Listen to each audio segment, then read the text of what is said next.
right, so our next talk this afternoon, we're going to hear from Marina Massaro, Kelly Moran, and Ben Robertson about the experience and display of emotions in the midst of ambivalent stimuli. Okay, so we're going to start off our talk today by just introducing everyone to some of the problems and backgrounds that we're facing. Then we're going to acquaint you with the data, discuss our results, move on to some future work and implications of that work. So first comes the introduction of our problem. So first we're going to do a little experiment. We're all going to become psychologists just for the next 30 seconds. And I want everyone on Marina's half of the room to focus on the participant on the top of the screen. So you're all going to watch her, and you're going to raise your hand anytime that she displays some kind of emotion on her face. So if she frowns, if she smiles, if you think that she might be expressing something, raise your hand. And everyone on the left side of the room, my side, you're going to watch the participant on the bottom and do the exact same thing. So just to practice, like, Marina, smile. So what do you guys do? Yeah, you got it. John, not you. You're on the left. Okay, I know, you just want to be on my side. I'm going to start the videos, and also as you're doing this, I want you to sort of think about what your participant might be feeling. So you know what she's showing on her face, but think about, what he or she is feeling on the inside. Got a question? Yeah. Do we leave our hand up the whole time? No, you Nope. just flashes. So if it goes away, you take your hand down. Yeah.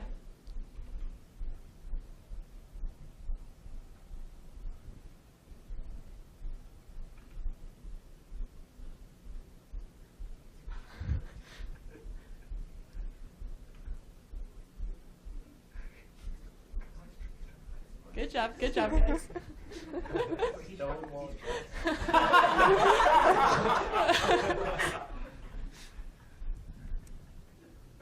You got it. Okay, so some things to think about. Do you think these guys were watching the same thing? I mean, they're watching something and reacting to something. So just sort of hypothesize in your mind about whether or not they are watching the same stimulus or different stimuli. So we're going to backtrack a little bit. Going away from the subjects, we're just going to talk about our feelings. So we all have feelings. And another way to phrase the term feeling is affect. So the word affect, you're going to hear us say it a lot. It refers to emotions. Now, there are three main types of emotional response systems. There is experiential response, which we're all very familiar with because that is the emotions that you feel. So if someone says, "Oh, I feel sad today," they're talking about their experiential response. There's behavioral response, which is what you guys were just observing. That's the display of emotion on the face, typically, although behavior can be exhibited in other ways. We're going to focus on facial behavior. There's also physiological response, which is not considered among our particular study, but that's sort of, the involuntary reactions we have. So if you get sweaty when you're nervous, if your heart races, that's your physiological response to emotion. An important phrase when you're talking about emotional response is response system coherence. So the idea of response system coherence is that, you're not going to necessarily frown because you're happy or smile because you're sad. Like, there is some tie between your experience and your behavior that makes some kind of logical sense. So you typically think that people smile when they're happy and frown when they're sad. That's an example of response system coherence between experiential response and behavioral response. And that sort of coherence has been tested by a researcher called Moss and his collaborators. And it was shown to have extremely high levels of coherence when the stimulus used was unambivalent. So when subjects were shown a video clip from the film Steel Magnolias that was designed to exhibit very high levels of positive response in one section and very high levels of negative response in another section, but not concurrently. So our big question is, what happens to emotional response when the stimulus is neither purely positive or purely negative, but is rather a mix of the two? So we're going to take you on that journey. Okay, so our data. We had 83 subjects. You saw 2 of them. The woman on the top was subject 105. Man on the bottom was subject 119. They were all UT undergrads, and they were shown 4 evocative film clips. The particular film clips were Life is Beautiful, Up, Trainspotting, and Titanic, although for our study we focused on the evocative clip taken from Life is Beautiful. These particular clips were chosen in order to elicit mixed emotional response because the scenes involved in each of them was sort of a little bit not quite clear in terms of what it was expressing. So in Life is Beautiful, the scene is one in which a father is trying to sort of comfort and joke around with his son during the Holocaust. So, you know, you've got a little happy, a little sad, a little bit of everything. So for each subject, as they were shown these clips, their experiential response was recorded over time. So they were given a grid and it said, how positive are you feeling on one axis and how negative are you feeling on the other? And as they watched the clip, they continuously rated within that grid how positive and negative they were feeling. So you have a response over time of their feelings while they were watching the film. You also have their behavioral response over time, which you guys kind of practiced how that was collected. We had judges watch film clips of people as they were watching the film. So it's like film inception, kind of. And the judges were given that same grid, and it had, you know, how negative do you think the subject is feeling, how positive, and they were asked to record that as they watched these videos. So, I mean, you can imagine 4 clips, 4 minutes each for 83 subjects. These judges just had to watch so many faces. And a lot of them got subjects just like you guys had to watch. So, you know, that can be a long task. We also ran the data sets through this software program called NIMBioS Face Reader, which is a computerized version of that judgment. So it creates a grid on people's faces and uses an algorithm to code in different levels of emotion depending on changes in facial expression. So, getting back to our subjects, these are going to show you what the subjects were feeling across the time clip of the film Life is Beautiful. So the x-axis in each case is time, the y-axis is the magnitude of affect. So we're only showing you positive affect right now, although negative affect was also recorded. So you might expect, to answer your earlier question that I asked you, the subjects were watching the same film. So, you know, she was just a much more responsive subject at the particular time of the clip that I showed you. And if you look, so I showed you the film clip from right around 2 minutes, so here to right around 2 minutes and 30 seconds. So right over where it says time, that's where you're going to pay attention to. And coming up on the screen, you'll see this is what the subject reported to be feeling. So in each case, the subject said they were feeling high levels of positive affect. So, you know, if you look at these graphs, I mean, honestly, they're pretty similar. There's just a big difference in what our first subject was displaying and what our second was displaying. And next, I'll show you what NIMBioS, our facial recognition software, said that the subject was feeling. So in the first case, you'll see really high peaks right around where we were watching. So this is that first smile you saw. Here's the second littler smile. Here's the last big smile.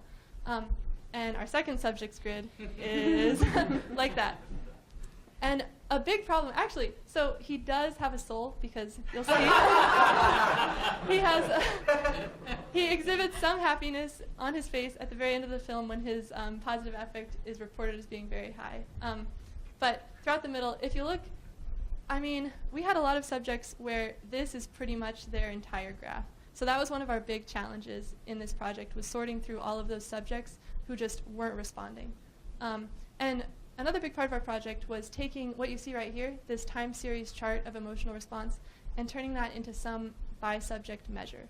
So what I'll show you next is the level of correlation exhibited for each subject between their self-reported positive affect and their NIMBioS-reported positive affect. So that's sort of giving you some sense of coherence between their emotional and experiential and behavioral response, rather. So surprisingly, the first subject that you saw actually exhibited slightly lower levels of correlation than the second subject, and my hypothesis is that that's due mainly to his very close alignment of his behavior and his face at the very end of the film. So to give you a hint, these are very high numbers for our subjects. So sort of zooming out, a more broad look, we plotted the average experiential, behavioral, and NIMBioS-reported affect across all subjects. So what you're going to see is an average self-report of what subjects were feeling while watching this film, Life is Beautiful. So as you can see, the general trend is that positive affect on the top starts out fairly low at the beginning of the clip and gets higher towards the end. Negative affect shows the reverse. It's high at the beginning and a little bit lower at the end. But you kind of can see that there's sort of a little bit of lingering positive at the beginning, even when there's high negative, and lingering negative, even though there's high positive at the end. So that's giving you a hint of the mixed emotional nature of our stimulus. And here's what NIMBioS saw. which is our face reader. So behavioral affect was definitely exhibited at peaks of positive experiential affect.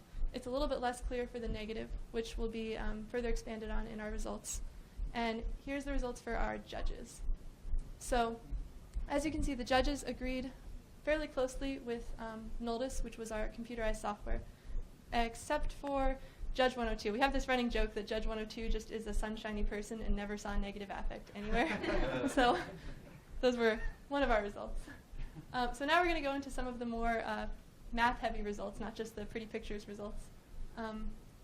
So if you remember the correlations that I showed you for the individual subjects, we took those correlation levels for each subject and averaged it to create this correlation matrix for positive affect. So on the first row, you'll see the correlations between the self-reported affect and the various behavioral measures. So this gives you sort of a sense of the story of experiential and behavioral affects correlations. And they're modest to low. In contrast, the study done by Moss and his collaborators exhibited high levels of coherence between behavioral and experiential response. So, we are hypothesizing that it was the mixed nature of our stimuli that caused these differences in coherence, and the further results are going to explore that. There tends to be a little bit higher correlations between measures that are referring to the same response system, so between behavioral and behavioral measures as opposed to behavioral and experiential measures. We did the same thing for negative affective scores. So the negative ratings were overall less correlated than the positive ratings, which makes sense when you look at those average graphs. You could see a little bit less of the trends in the negative ratings than in the positive, and we explored that further also. And Judge 2, look at this. Judge 2 just didn't see anything. So in order to explore the relationship between display of affect and experience of affect, we performed a multiple regression analysis using positive self-reported affect, negative self-reported affect, and the interaction term of the two as predictors of positive display of affect. So we used basically how people were feeling as a predictor of what they showed on their face. And what we expected was to see 0 for the coefficient of the intercept, which would say that a neutral face appears neutral. We expected positive affect to be positively correlated with positive facial expression. Sorry, a lot of positives. And negative affect to be negatively correlated. And our interaction term, which was sort of designed to represent mixed emotion, we predicted that that would also be negative because we predict that mixed emotion confuses the relationship between experience and display of affect. So what we found were 2 significant correlations. So we found that the coefficient for positive affect was significantly positive. Similarly, the coefficient for negative affect was significantly negative. And although the correlation for our third coefficient, the interaction term, was not significant, it did represent the sign that we would expect. So we hypothesized that maybe increasing sample size or further study could help to clarify this relationship.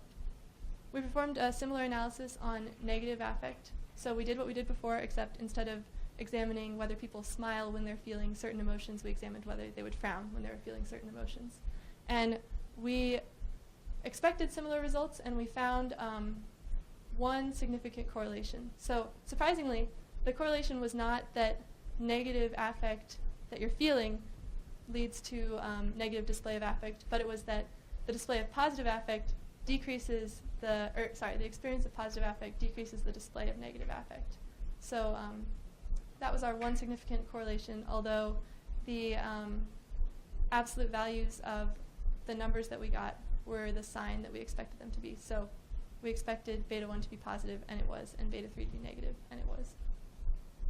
And Marina's going to talk to you some more. I'm going to just take the quick one. Okay. So then we wanted to see if there were other characteristics of the participants that were impacting coherence levels or overall average affect reported, things like that. So the most obvious one would be gender. So we all know the stereotypes. Males don't typically express as much emotion. Females express too much emotion, things like that. So how can we find this out? We can compare the overall coherence levels between the two genders. And so we'll go into that. So the first one that we looked at was the self-reported positive affect for the two genders.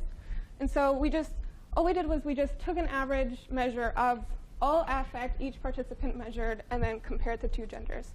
So you can see these two lines right here represent the mean average, or the mean affect for all of the average affects for each participant.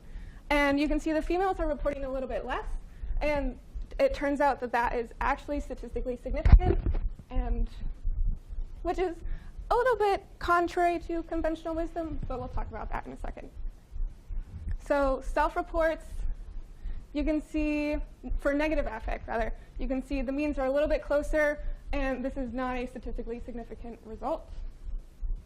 Notice, which is the display of the emotion, their positive affect following the self-reports was a statistically significant result, and females, again, displayed less positive affect than males.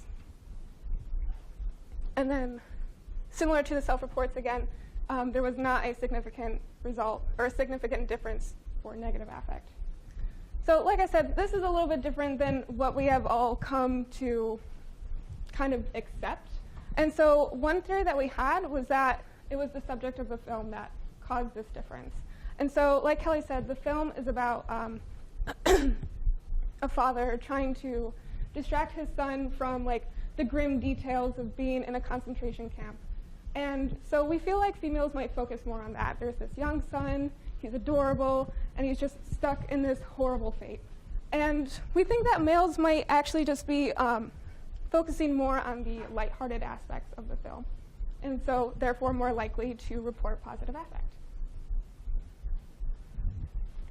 Something else that we could look at were the individual difference measures, and so we could study how they were impacting coherence levels as well. So the individual difference measures are scores from 1 to 5 for various personality characteristics for all of the participants. And so we got these measures from a questionnaire that the participants all filled out before completing their trials.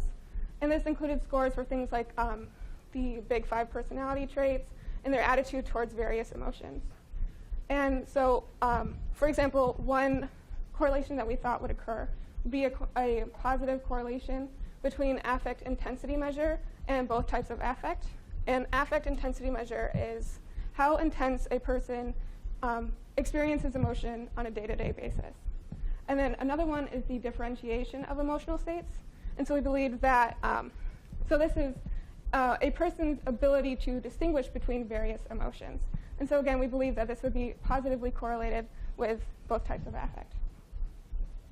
And so to test this, we calculated correlations between self-reports and notice, which was the coherence measure. And then we ran correlation tests between these coherence measures and the corresponding individual difference measure. And so we had 19 individual difference measures, 2 types of affect, so we had 38 correlational tests.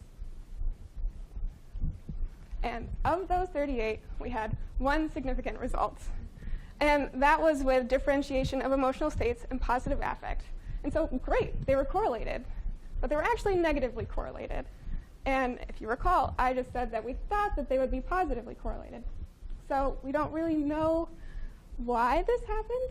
And so again, we think that increasing the sample size would be, would kind of help either like verify this result, and we would definitely have to study it, or maybe it was just a random chance. So more testing, because we really want to see some concrete results. We were wondering if maybe these inherent characteristics, the individual difference measures, maybe they impact how much a person experiences the emotion, so their average affect that they report. And so to do this, we just calculated, again, the average affect for the participant, and then correlated that to the corresponding individual difference measure. So we got a few more significant results. We had 5 this time. And so we had a few positive, a few negative. The positive guys, they make sense. So we have the range of emotional states is positively correlated with negative affect. So this says, the wider the range of emotions that I feel, the more likely I am to report negative affect, which, yeah, that makes sense. But the negative correlations, these are a little bit funky. So we have a negative correlation between sensitivity to disgust and positive affect. So the more sensitive I am to disgust, the more easily I get grossed out by things. The lower the amount of positive affect that I will report. And then we have the same thing, though. It also says that the lower negative affect that they would report. So you would think, if I feel disgusted about something, that's negative affect. But this is saying that they won't report it. So basically, if you're highly sensitive to disgust, you're not reporting anything. So that's a little confusing, too. So what if there's combinations of these individual difference measures that are acting on coherence? So like you just saw, we had a few significant results, and maybe they're acting in clusters. So that leads us to factor analysis. So if you have multiple variables that are exhibiting similar patterns, and you think that they might be tied together by some underlying variable, then you should use factor analysis. So here, the multiple variables are the individual difference measures, and then the latent variable is called the factor. And so these factors account for amounts of variance in the data, and then they are correlated to each individual difference measure. And so we used 19, in our factor analysis, we actually used 18 individual difference measures. I'll talk about that in a second. And so we would get 18 factors. However, we only had 4 significant ones. But the great thing is that they accounted for about half of the variance, which is really impressive. And so based off of what each of these factors was correlated to, we termed them emotional acceptance, cognition and resilience, exuberance, and permanence tendency.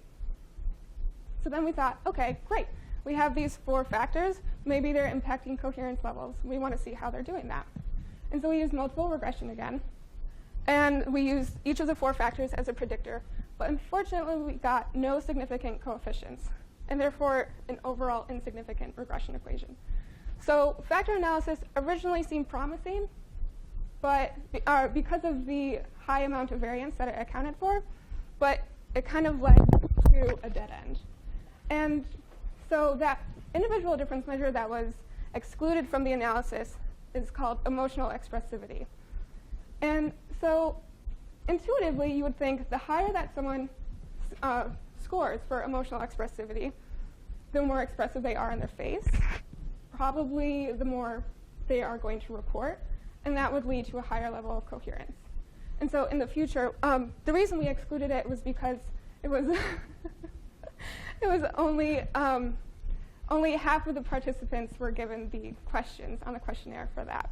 And so in the future, when more data is taken and we have more results for emotional expressivity, I think implementing that will change the factors, and this regression might be more significant. And so just to wrap up analysis that we did, you heard us say a lot, increasing sample size. And we really think that's true. So increasing the sample size will either strengthen the correlations that we already got, and maybe we'll get beyond that 0.2 range to something a little more exciting. Or anything else that we had that was almost significant, we'll find out that it's really not doing anything. And then we also had difficulty in eliciting opposing but strong emotional responses, which you saw from that participant on the bottom. He was just like flatlined the whole time. And so what we want to do is develop a strategy to evoke strong mixed emotional responses, but emotional responses that we can also tie to distinct triggers.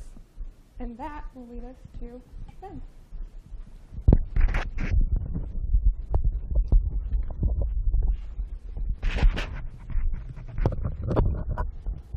So, new experiment is in the format of a game.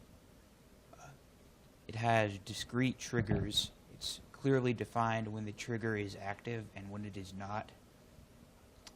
This is concentrating on disappointing wins and relieving losses. A disappointing win is when you win the smaller of 2 amounts.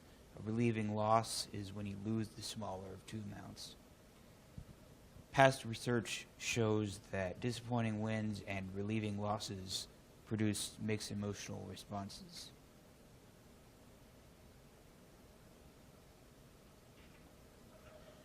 The game works like this.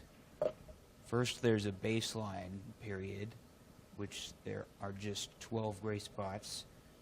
Then a stakes period, values and colors of the spots appear. Then a selector bounces around the spots. And finally, the participant presses the space bar to try to stop the selector on a high value. During this, participants will report their feelings in the grid by moving the mouse around. We also record their facial expressions. A gift card prize increases their engagement and should make them care more about winning.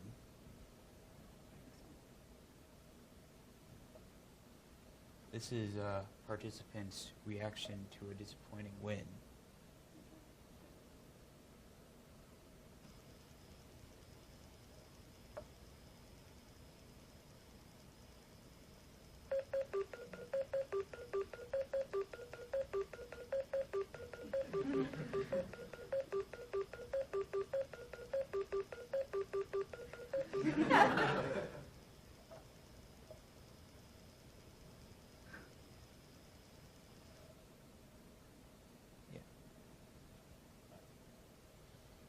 Currently, this game has been tested on 6 participants.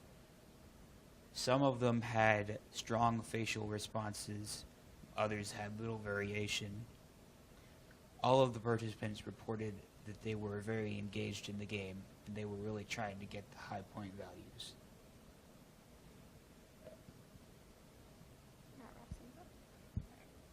So, oh, the wrong one. This one. So, we would like to thank our amazing mentors, Dr. Larson and Dr. Collins, for basically dealing with us and for all of their support through this whole project, and also Dr. Lenhart and Kelly for just making us feel so at home and helping us with everything. And one of the most important thank yous we have is to Mike Peak for times when computers crashed, hard drives crashed, MATLAB crashed, printers crashed, 3D printers crashed, and all of this happened last week, which is the worst time that it could have happened. And thank you so, so, so, so much for keeping us sane through all of it and basically getting our code working again, because we couldn't code anything and it was just really rough. And thank you, NIMBioS.